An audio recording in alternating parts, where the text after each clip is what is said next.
Atenção domiciliar, saindo da zona de conforto para promover uma assistência de qualidade. Preparar uma aula de atenção domiciliar é um prazer. É também sair da zona de conforto, porque estamos acostumados a ter prática dentro dos serviços de saúde.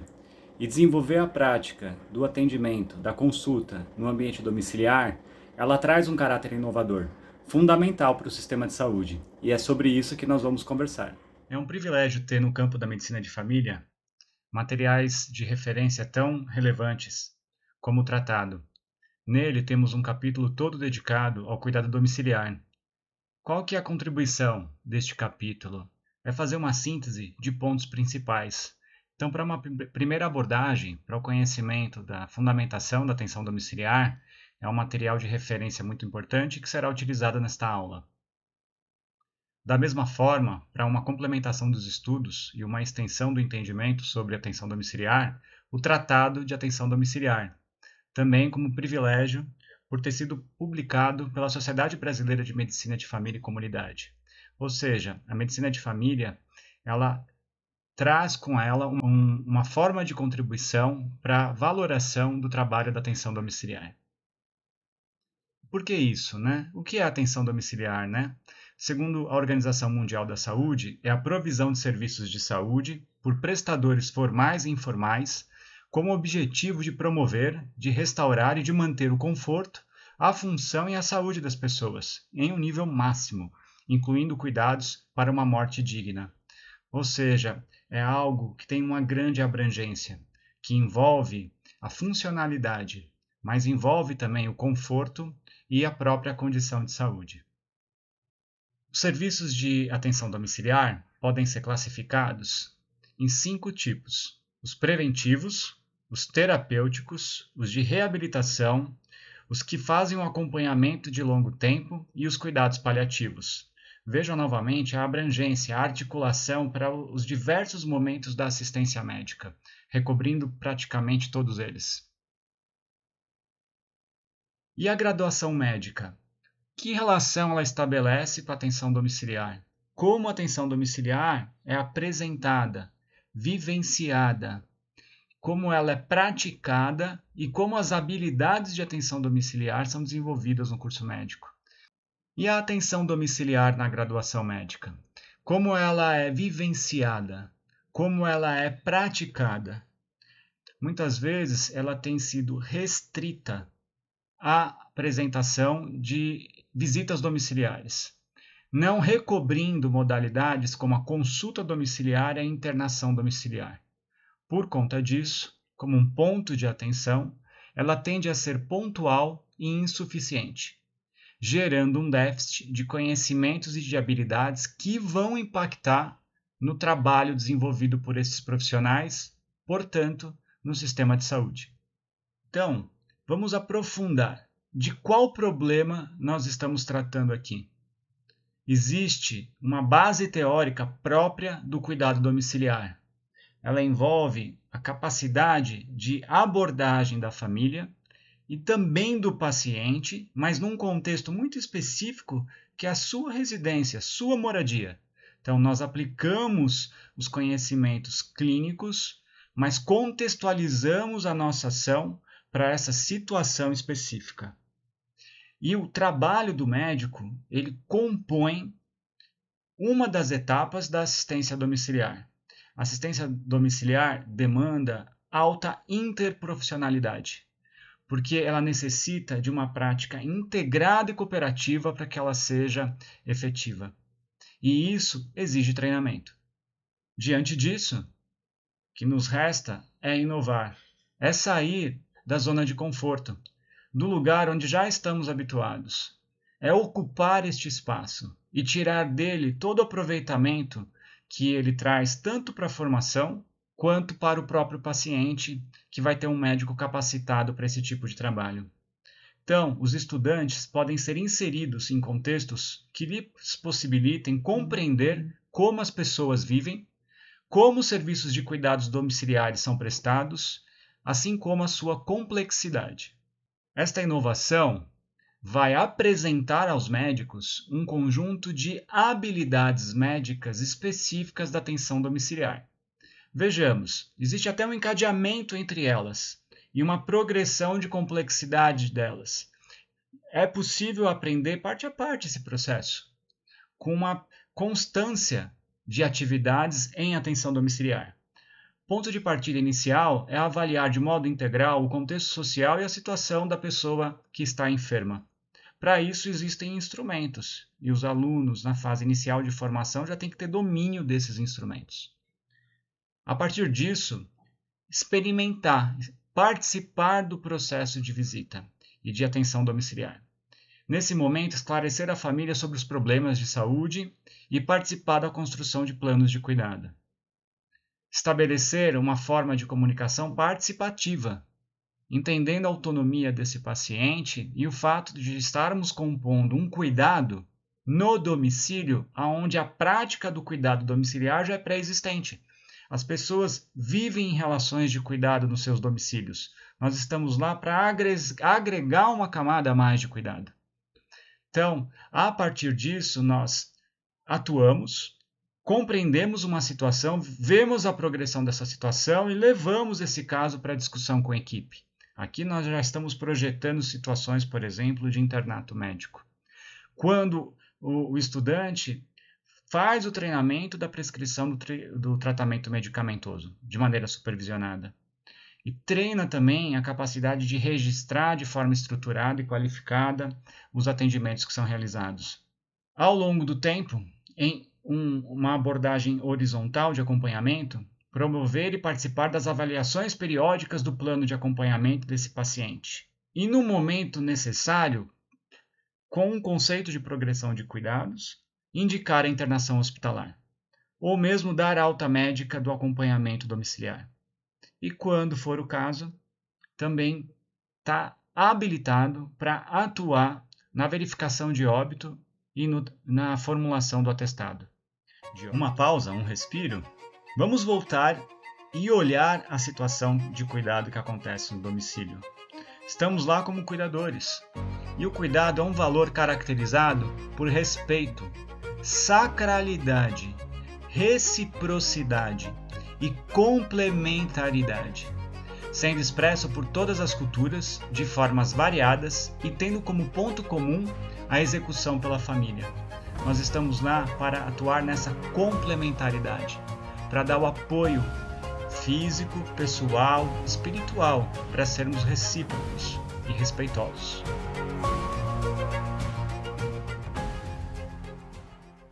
O cuidado domiciliar sempre acontece. Quando estamos lá, numa visita domiciliar, numa consulta domiciliar ou numa internação domiciliar, estamos participando desse processo de cuidado. Vamos entender um pouquinho mais da consulta domiciliar e da internação domiciliar. Existem pessoas com problemas de saúde controlados, mas que têm dificuldade ou impossibilidade de locomoção até a unidade de saúde. Essas pessoas muitas vezes têm a sua consulta no domicílio. Outras precisam de uma intensificação de cuidados, mas ainda de menor complexidade porque estão num processo de recuperação de algum problema. E aí o cuidado domiciliar, a consulta domiciliar também é estratégica, porque podemos observar e potencializar as ações de cuidado que acontecem no local. Essas ações são organizadas e executadas pelas equipes de atenção primária à saúde, pela Estratégia Saúde da Família, com apoio do Núcleo de Apoio, o NASF. Quando esta equipe entende que houve uma progressão de complexidade e é necessária uma intensificação desse cuidado, inclusive com uma frequência maior de visitas e uma composição de trabalho multiprofissional, elas podem então solicitar apoio das equipes multiprofissionais de assistência domiciliar e das equipes multiprofissionais de apoio, as EMADs e as EMAPs. Nesse sentido, esses pacientes também podem ter uma progressão desfavorável e precisarem de procedimentos no domicílio, para os quais essas equipes também estão estruturadas para poder fornecer o suporte.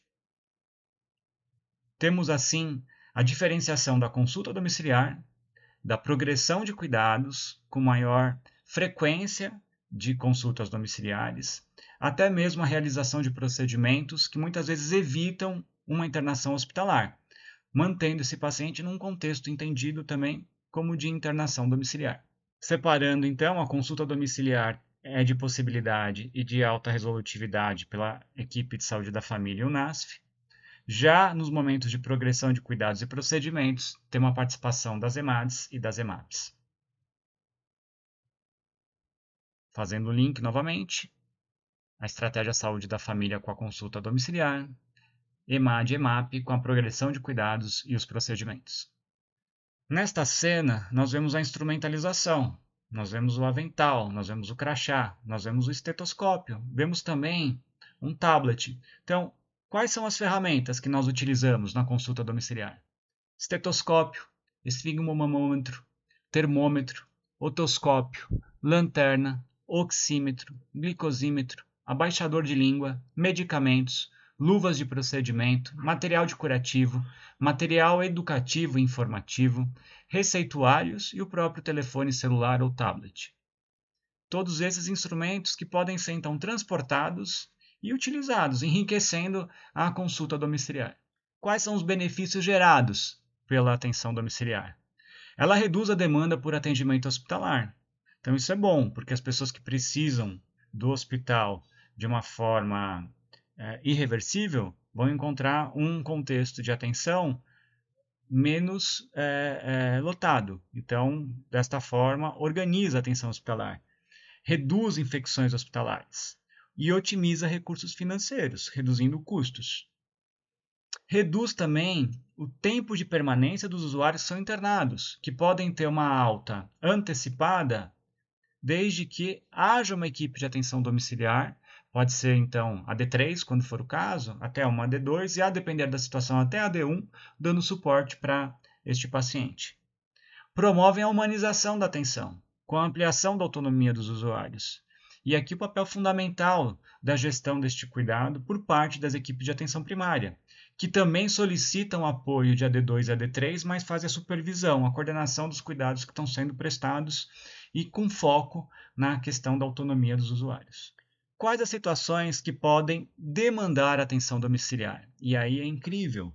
A gente está falando de antibiótico terapia parenteral e enteral, anticoagulação, manejo da insuficiência cardíaca descompensada, do diabetes descompensado, de feridas de variados graus de complexidade, de pacientes que acabaram de ter um AVC e que estão se reabilitando, muitas vezes com dificuldade de locomoção, de pacientes com dificuldade de respirar por conta de uma DPOC exacerbada, de pessoas que estão com doenças terminais e que precisam de todo o carinho e cuidado que nós possamos dar e de uma prática clínica eficiente, de pessoas em cuidados pós-operatórios que precisam de vigilância, dos cuidados paliativos, que precisam do manejo da dor e do conforto, da transfusão de hemoderivados, da paracentese abdominal de alívio, da ventilação mecânica, todos esses reduzindo internações hospitalares, da nutrição parenteral promovida no próprio domicílio e todas as outras situações que podem ter benefício, conforme a avaliação da equipe. Então, esta avaliação da equipe, ela compreende essas situações de complexidade clínica, mas ela se abre para outros critérios, integrando informações baseadas em 3 tipos sistematizados de abordagem: a avaliação de funcionalidade, a classificação de risco e a avaliação de vulnerabilidade.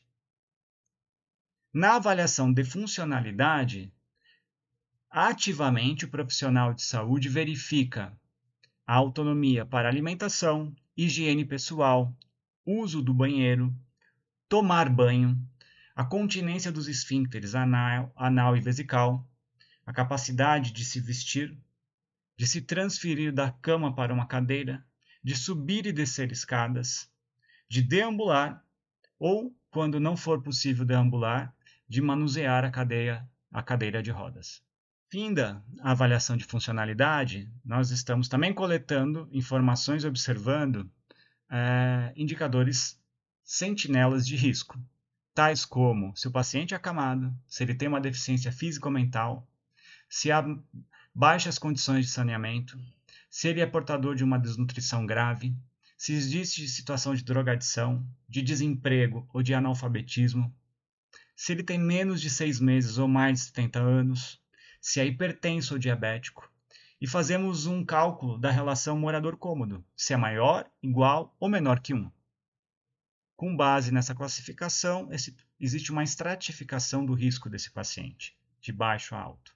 Fora a classificação baseada nos critérios e em ranking com peso, nós fazemos também uma avaliação interpretativa da vulnerabilidade, que envolve a condição física e mental, mas também aspectos de personalidade, de capacidade de enfrentamento de problemas, de não responder de maneira explosiva aos problemas, que também é um problema, o nível de conhecimento e consciência que esse paciente tem da sua condição, de comportamentos que ele pode ter, tanto de risco quanto de proteção.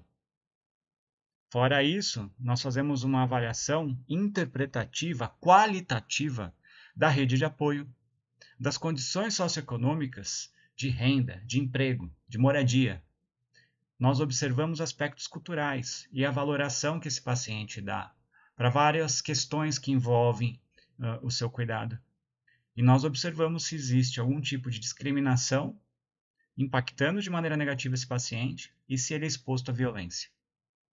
Por fim, no terceiro eixo da vulnerabilidade, nós trabalhamos o elemento programático, que são as ações promovidas por meio de políticas e de programas a fim de assegurar acesso a direitos e uma condição de equidade para que essa pessoa tenha garantido o cuidado necessário para a sua saúde. Isso envolve a qualidade e acessibilidade dos programas de saúde e de serviços sociais, políticas públicas e regulamentações existentes na cidade, a efetividade das intervenções de saúde e de prevenção, a capacidade do município responder a emergências e crises, e a disponibilidade de recursos financeiros e humanos para uma estruturação realmente de todas as áreas sociais que fornecem a base mínima para uma condição de saúde que possa retomar de uma maneira mais plena as funções desse paciente. Então, um cuidador sobrecarregado, ele tem alguém que consegue ajudá-lo para ele ter momentos de recuperação, de reposição de energia. Essa pessoa, se não tem renda, ela está inscrita nos programas sociais, os programas alcançam ela. A família como um todo está tendo acesso à educação para que tenha possibilidades, de geração de renda num futuro próximo. As condições de habitação são adequadas ou são de risco? Existem riscos ambientais? Esses riscos estão sendo manejados do ponto de vista das emergências e de crise climática, por exemplo. Então, todos esses aspectos são considerados e nós podemos concluir que esse paciente é de alta vulnerabilidade. E mesmo não tendo indicadores de risco, de redução de funcionalidade, nós podemos concluir que ele tem necessidade de uma atenção domiciliar, por conta da sua vulnerabilidade. Desse modo, o que concluímos é que tanto uma funcionalidade reduzida, como um alto risco ou uma alta vulnerabilidade, são indicadores que isoladamente ou relacionados determinam a necessidade de incluir esse paciente num acompanhamento domiciliar, do tipo que vai ser orientado conforme o perfil clínico do paciente. Daqui para frente, então, é a gente colocar a mão na massa, treinar as ferramentas e nos prepararmos para progredirmos em relação às habilidades clínicas. Muito obrigado e ótimos estados!